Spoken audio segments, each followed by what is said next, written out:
10 menit mengupas tentang apa itu Bono. Ya, apa itu Bono?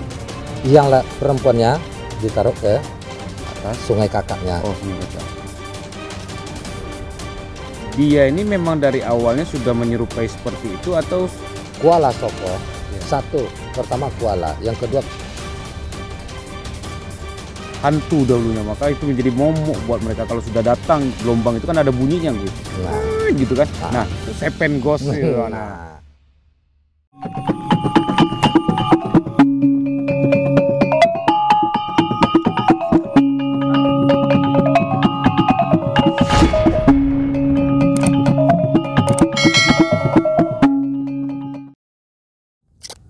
Assalamualaikum warahmatullahi wabarakatuh. Nah, kembali lagi bersama kita di Matan Kari Channel. Nah, saya Sandy Alpagari. Nah, kali ini sanak pemilik keluarga yang ada di Nusantara, kita akan membongkar cerita atau sejarah tentang Bono.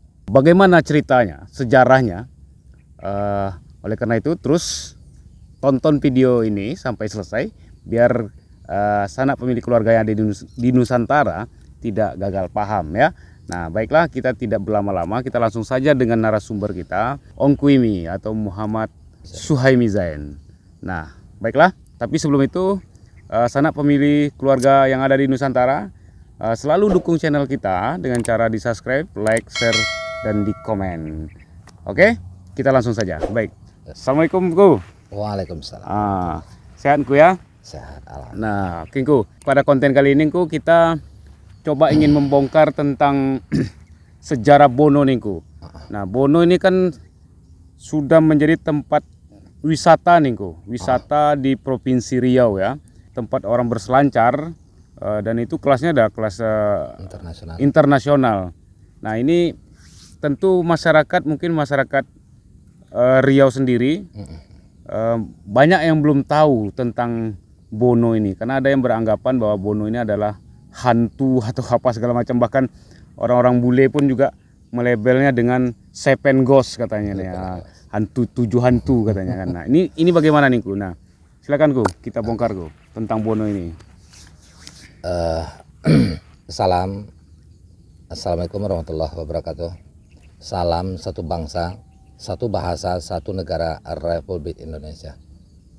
Negara Kesatuan dan Persatuan Republik Indonesia. Sebelumnya kita bongkar dasar dari sekarang terkenal dengan sebutan Bono. Ya. Bono. Sebenarnya Bono ini kita harus memahami tata ruang dulu. Yaitu yang disebut dengan sekarang dari hulu sampai muara, muara sampai ke hulunya, sungai yang dinamakan yaitu dengan Sungai Kampar. Sungai Kampar ya, dari hilir ke hulu ya. Betul. Oke. Nah, ini tentu punya sejarah kenapa ditetap namakan dengan nama sungainya, Sungai Kampar. Dalam hal ini Bono ini tak terlepas dari Sungai Kampar. Iya. Nah, sekarang kita 10 menit mengupas tentang apa itu Bono. Ya, apa itu Bono? Nah, Bono kita harus coba menembusi ribuan tahun masa lampau. Iya. Yaitu sebelum Masehi. Sebelum Masehi ya. Sebelum Masehi. Sebelum Masehi. Okay. Yaitu lebih kurang 17 abad sebelum Masehi. 17 abad sebelum Masehi. Kampar dengan asal kata tuh kita melompat langsung dulu dari pangkal, yaitu Kumpuo. Kampuo, tanah tempat berkumpul. Kampuh menyelesaikan, mengkerucutkan sebuah persoalan, sebuah permasalahan, sebuah permasalahan yang intens sekalipun. Masalah sekecil apapun. Betul. Oke. Di masa lampau, salah seorang Bunda Dewi kita, Ibu Partiwi, sangat menyukai dimanapun beliau berada dan mengajarkan salah seorang Batara Guru. Ini perempuan. Itu pada masa 17 abad sebelum Masehi tadi ya? Ya. Oke. Nah, beliau ini sering dipanggil dengan Bunda Dewi, Ibu Partiwi, Banua. Namanya itu Bunda Dewi, Ibu Partiwi, Banua. Oke. Beliau salah seorang sepuh dalamnya. Banua Muang Takui Banawa Katua. Banawa Katua ya. Itu bahasa lokal betul. Iya. Di Kampar itu betul-betul bahasa lokal. Kalau istilah sekarang sebut ajalah bahasa kolot. Iya. Penamaan tersebut dengan bahasa lokal itu tentu jelas. Iya. Di masa beliau memang suka bersamadi. Iya. Bahasa lokalnya samodi. Iya. Bersama diri. Iya. Bersama jati diri. Iya. Mencapai diri yang sejati. Oke, itu si Bunda tadi itu ya. Betul. Kajian keilmuannya. Betul.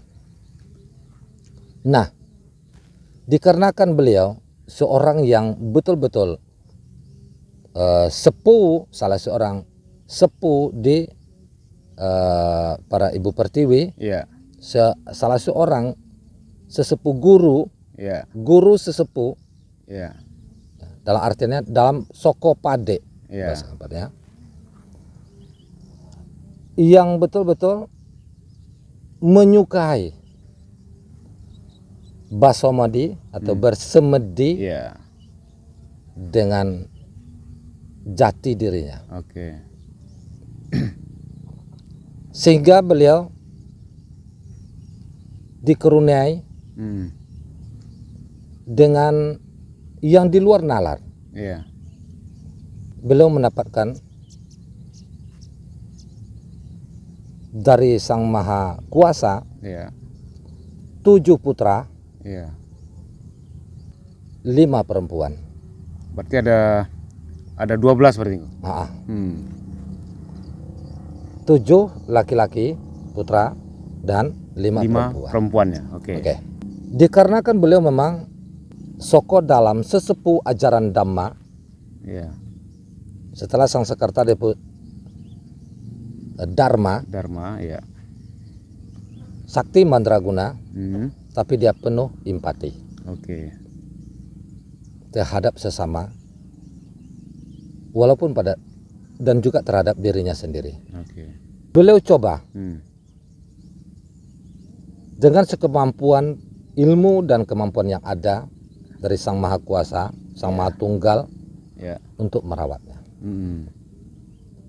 Sehingga Sungai Kampar yang kita sebut sekarang, itu masih disebut Sungai Embun. Embun, itu bahasa lokal, masih disebut Sungai Embun. Walaupun para Batara Guru yang lain, yang dari berbagai dinasti dan kerajaan datang, berguru, menetap, berguru untuk mengetahui, belajar ajaran Dhamma. Sungai Embun, yaitu Sungai Kampar sekarang, takkan kurang dari 2 kali lipat besarnya, luasnya Sungai Kampar sekarang. Tetapi secara alami, posisi sungai ini, airnya memang mengalirnya beda dengan sungai yang lain. Kategorinya termasuk alirannya deras. Arusnya kuat berarti ya. Nah, sungai ini tentu ada lubuknya, ada kedalamannya, ada dangkalnya, ada pulau-pulaunya, Nah, berarti ada aliran sungainya yang terjal. Iya. Bahasa lokal nyebutnya botyong. Botyong, ya. Oke. Beliau rawat. Iya. Saking belum mengkhawatirkan para muridnya dan murid-murid yang lain, pandangan, masukan, iya, empati dari peringkatnya dan peringkat orang tuanya, beliau mempersilahkan untuk merawat ini, bunda tadi nih ya, ya, di Sungai Ombun itu tadi. Iya. Jadi di Sungai Ombun pun, berarti di daratnya nih udah satu sisi jangan meresahkan, supaya jangan meresahkan. Masih anak-anak. Iya. Beliau dia suka air. Iya. Anak-anak ini suka main air. Anak-anak yang 12 tadi ini nih. Ya. Maka lepaslah ke air. Iya. Untuk melepas ke air ini supaya mengingat perempuan dan laki-laki itu tadi. Iya. Yang perempuannya ditaruh ke atas sungai kakaknya. Oh, sungai kakaknya. Atau batang sungai kakaknya. Iya. Yaitu batang rotan. Batang rotan. Nama sekarang disebut dengan rokan. Oh. Nah, disebut rokan sejak abad berapa pula? Iya. Nah, kita langsung bicara Bono. Bononya. Oke, kita fokuskan ke bononya. Nah, Bono ini terkadang sering ya rupanya memperlihatkan dirinya agak mirip gajah. Iya, dia mirip seperti gajah. Tetapi bukan gajah. Dia punya gading, punya belalai. Ya, tapi panjangnya tapi beda. Badannya mirip ikan malahan. Miripnya itu gajah dulu. Bertubuh, berdada kekar dulu. Iya. Bagian perut ke kakinya. Iya. Persisnya ikan. Iya, seperti ikan, bagian perut ke bawah ya kan? Betul. Nah, seperti ikan, tapi yang di atas persis seperti gajah. Nah, lokal menyebutnya yang ini mungkin ada yang kata kurang menyenangkan lah. Iya. Makanya mereka ditaruh ke silahkan tinggal di air. Iya.